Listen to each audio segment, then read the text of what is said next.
প্রিয় শিক্ষার্থীরা, আজকে আমরা ম্যাজিক বর্গ নিয়ে আলোচনা করব ইনশাআল্লাহ। আশা করি তোমরা আমার সাথেই থাকবে। বসো।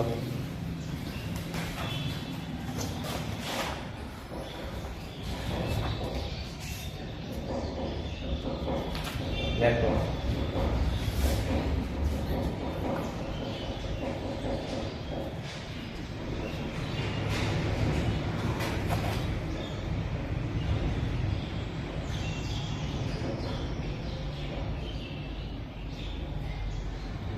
ম্যাজিক বর্গ সংখ্যা নির্ণয়ের সূত্র হচ্ছে এটা। তো আমরা যদি 3 ক্রমের একটা ম্যাজিক বর্গ সংখ্যা নির্ণয় করি, তাহলে এখানে আমরা n এর মান 3 বসাবো। তাহলে 3 ইন্টু 3 এর উপর স্কয়ার প্লাস 1 ডিভাইডেড বাই 2। তাহলে এখানে আমরা করতেছি 3 গুণন 3 এর উপর স্কয়ার দিলে হবে 9 যোগ 1 ভাগ 2 মানে হচ্ছে 3 গুণন 10 ভাগ 2। 2তে আমরা দিলে কাটাকাটি করি 5, তার মানে 15। এটা দ্বারা আমরা বুঝতেছি যে 3 ক্রমের ম্যাজিক বর্গ যদি আমরা পাশাপাশি উপর নিচ বা হচ্ছে কোণাগুণি যোগ করি, সব ক্ষেত্রে এই সংখ্যাটা বলতে হবে। এই সংখ্যাটা হচ্ছে 15। যেহেতু এখানে ম্যাজিক সংখ্যা 15, তাহলে আমরা বলতে পারি যে এখানে 3 ক্রমের ম্যাজিক সংখ্যা হবে 15। আচ্ছা, তাহলে 3 ক্রমের ম্যাজিক বর্গ সংখ্যায় আমরা দেখলাম যে উপর নিচ বা হচ্ছে কোণাকুনি যোগ করলে যেন কত হয়, 15 হয়। আমরা সূত্রের সাহায্যে এটা দেখলাম যে বর্গের মধ্যে উপর নিচ অথবা কোণাকুনি করলে সংখ্যাটা কত বের হবে। আমরা ওই সূত্র দিয়ে এটা চেক করলাম। আমাদের ম্যাজিক বর্গ সংখ্যা ছিল এখানে কত, 15। 3 ক্রমের ম্যাজিক বর্গ সংখ্যা ছিল কত, 15। তাহলে আমরা এটার জন্য প্রথমে কি করব, প্রথমে এখানে লিখবো 5, তারপরে এখানে জোড় সংখ্যাগুলো লিখবো 2 4 6 8। প্রথমে আমরা কি করবো, প্রথম কাজ হচ্ছে মাঝখানে 5 লিখবো, আর চতুর্কোণায় জোড় সংখ্যাগুলো লিখবো 2 4 6 8। আচ্ছা, তাহলে এখন আমরা দেখি কোণাকুনি কি আসলেই 15 হয়েছে কিনা। তাহলে 8 2 10 আর 5 15, তাহলে কোণাকুনি আমাদের বনে গেছে। আবার এই পাশে দেখি বলছে কিনা 5 6 11 11 আছে 15, তাহলে এটাও আমাদের বনে গেছে। তাহলে এখন আমাদের এইদিকে বলতে হবে, তাহলে 6 আর 2 কত হয়, 8 8, তাহলে যোগফল 15 হবে। তাহলে 15 করতে গেলে কত লাগে, এখানে 7। আচ্ছা, এখানে 8 6 14 14 আর 1 15। তাহলে এখানে 8 আছে 12 12 আর 3 15, 4 আর 2 6 6 এর সাথে কত যোগ করলে 15 হয়।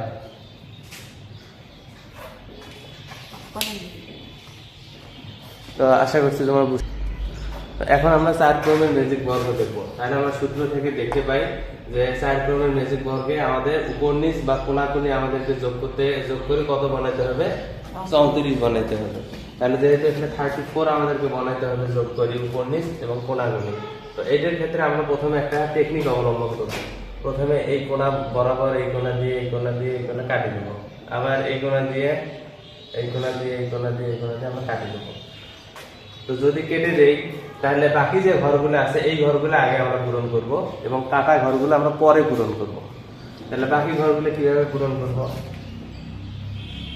তাহলে এখানে আমরা ধরবো কাটা ঘরটা 1, যেহেতু কাটা ঘর এখানে কাটা আছে তাই আমরা 1 লিখবো না।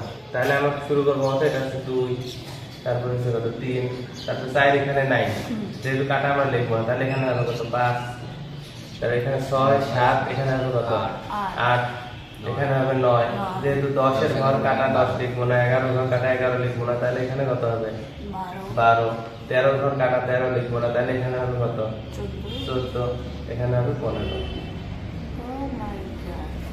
তাহলে এইভাবে প্রথমে আমরা এইগুলো লিখবো, তারপরে আমরা করবো কি ফাঁকা ঘরগুলোতে আমরা বসাবো। তাহলে ফাঁকা ঘরগুলো একটু আমরা এখন কাটা ছিল না, একটু কেটে দিই, কেটে দিয়ে আমরা একটু এখানে দেখি কি বসানো যায়।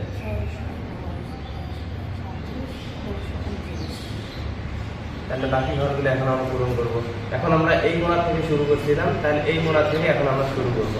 এই কোণা থেকে 1 গুনবো 1, তাহলে 2 3, এটা হবে 4, এটা হবে 5, তাহলে এটা হবে 6, এটা হবে 7, তাহলে এটা 8 9,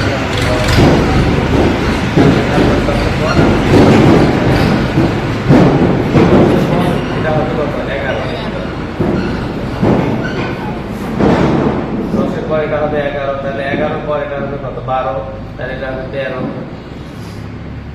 14, 15, তাহলে এটা হলো কত 16। এই আমাদের ম্যাজিক বর্গ শেষ। এখন আমরা চেক করে দেখি আসলে কি 34 হলো কিনা। তাহলে 12 আর 8 20, 20 আর 13 33 আর 1 34। তাহলে আমাদের এই হিসেব বলছে। একটু কোনাগুনি চেক করে দেখি। 10 আর 7 17, 17 আর 4 21, 21 আর 13 34। তার মানে আমাদের হিসেব করলে চতুর্দিক দিয়েই বনে যাবে। তো এটাই হচ্ছে আর কি আমাদের 4 ক্রমের ম্যাজিক বর্গ তৈরি করার কৌশল। তাহলে আমরা এখন দেখবো 5 ক্রমের ম্যাজিক বর্গ। আচ্ছা, তাহলে 5 ক্রমের ম্যাজিক বর্গ থেকে আমরা দেখি যে যোগ করলে যোগফল কত আসবে। তাহলে এখানে 5 × 5 এর উপর স্কয়ার প্লাস 1 ডিভাইডেড বাই 2। তাহলে 5 × 5 এর উপর স্কয়ার তাহলে 25 যোগ 1 তাহলে কত হয় 26 ডিভাইডেড বাই 2 তাহলে 13। কাটাকাটি করলে 13, 5 13 65। তাহলে আমাদের এটাকে যোগ করে উপর নিচে 65 বা কোনাকুনি 65 বানাইতে হবে। আচ্ছা, তাহলে এখানে আমরা প্রথমে করবো কি, প্রথমে 2 ঘর উপরের যে শাড়িটা আছে উপরের শাড়িটা আমরা প্রথমে 2 ঘর এবং শেষের 2 ঘর বাদ দিয়ে মাঝখানে যে ঘরটা আছে এইটাতে আমরা প্রথমে শুরু করবো। তাহলে এখানে আমরা লিখলাম 1, দেখি 1। এরপরে আমরা করবো কি, এরপরে আমরা একটা তীর চিহ্ন দেবো উপরের দিকে কোনাকুনি, এভাবে একটা তীর চিহ্ন দেবো। তীর চিহ্ন দিয়ে দেখবো যে তীর চিহ্নের ডানে বা বামে কোনো ঘর আছে কিনা। তীর চিহ্নে যেহেতু ডানে বা বামে কোনো ঘর নেই, উপরেও কোনো ঘর নেই, শুধু নিচের দিকে ঘর আছে। যদি এইরকম হয় তাহলে একদম নিচের দিকে এসে আমরা লিখবো 2। তাহলে এটা যেহেতু একদম নিচের শেষে এসে লিখবো 2। ঠিক আছে। এখন এই 2 এর এই ঘর যেখানে ওই ঘরের তীর চিহ্ন দিচ্ছি সেখানে এটা দেবো। তাহলে এখানে কত আছে 2 আছে। তাহলে 2 এর পরে এই ঘরে যেহেতু ফাঁকা ঘর আছে তাহলে এখানে কত হবে 3। তারপরে এখানে যেহেতু আবার তীর চিহ্ন দেই, তীর চিহ্ন দিয়ে দেখি তাহলে এখানে কি আছে 3-এর দিকে 3-এর উপরে কোনাকুনি চিহ্ন দিলাম। এখানে উপর নিচ ডান কোনো দিকে ঘর নেই, আছে কোন দিকে বাম দিকে। তাহলে বাম দিকে আমরা সোজা শেষের দিকে আসবো, আসি লিখবো কত 4 লিখলাম। এখন 4-এর এখানে যদি আবার তীর চিহ্ন দেই তাহলে এখানে একটা ঘর আছে, তাহলে এখানে লিখবো 5। তাহলে 5-এর এখানে যেহেতু আমাদের একটা ঘর হয়ে গেছে, 5-এর এখানে যেহেতু আমাদের একটা ঘর হয়ে গেছে তাহলে আমরা কি করবো, এখানে একটা তীর চিহ্ন দেবো দিয়ে আমরা কি ডানে যাবো না বামে যাবো। আচ্ছা, 5 ক্রমের ম্যাজিক বর্গের ক্ষেত্রে আমরা কি করবো, প্রথমে 2 ঘর এবং শেষের 2 ঘর ফাঁকা রেখে এখানে আমরা 1 থেকে শুরু করবো। তারপরে আমরা তীর চিহ্ন দিব, তীর চিহ্ন দিয়ে দেখতেছি বামে বা ডানে কোথাও ঘর নেই, উপরেও ঘর নেই, তাহলে নিচে আসে নিচে যাব। তারপরে এখানে তীর চিহ্ন দেবো, কোনাকুনি যেটা সেটাতে আমরা লিখবো 3। তারপরে এখানে কোনাকুনি যেটা, এটা যেহেতু আমরা উপরে নিচে কোথাও নেই, ডানে নেই, বামে আছে, বামের শেষে একদম লিখবো কত 4। তারপরে এখানে কোনাকুনি বরাবর লিখবো 5। তাহলে এখানে যেহেতু ব্লক হয়ে গেছে আর যাইতে পারতেছে না, তাহলে 5-এর নিচে কত হবে 6। তাহলে 6-এর কোনাকুনি বরাবর হবে 7, 7-এর কোনাকুনি বরাবর হবে 8। তারপরে 8-এর এখানে কোনাকুনি বরাবর 9, একদম নিচে আসে হবে কত 9। তাহলে এখানে কোনাকুনি বরাবর আমরা যদি দেখি তাহলে একদম বাম পাশের কোনায় আসে কত 10। তাহলে এখানে আবার ব্লক হয়ে যায়, তাহলে এখানে হবে কত 11। তারপরে এখানে হবে কত 12। তারপরে এখানে কোনাকুনি বরাবর হবে 13। তারপরে এখানে কোনাকুনি বরাবর হবে 14। তারপরে এখানে কোনাকুনি বরাবর হবে 15। তারপরে তীর চিহ্ন দিয়ে দেখতেছি কোথাও যায় না, তাহলে 15-এর নিচে কত হবে 16। তারপরে এখানে কোনাকুনি বরাবর চিহ্ন দিলে একদম বাম পাশে আসে হবে কত 17। এখন কোনাকুনি বরাবর দিলে একদম নিচে আসে হবে কত 18। তারপরে এখানে কোনাকুনি বরাবর হবে কত 19। কোনাকুনি বরাবর হবে কত 20। তারপরে এখানে ব্লক হয়ে গেছে, তাহলে 20-এর নিচে কত হবে 21। 21-এর কোনাকুনি বরাবর কত হবে 22। তাহলে এখন যদি আমরা এদিকে কোনাকুনি বরাবর চিহ্ন দিই তাহলে উপর নিচ ডানে কোথাও নেই, বামের একদম শেষের ঘরে আছে কত 23 হবে। তাহলে এখানে হবে কত 24। এখন কোনাকুনি বরাবর যদি যাই দেখি ডান বাম উপরে কোথাও নেই, শুধু নিচে আছে 25। এটাই হচ্ছে আমাদের 5 ক্রমের ম্যাজিক বর্গ। আশা করছি তোমরা বুঝতে পারছো।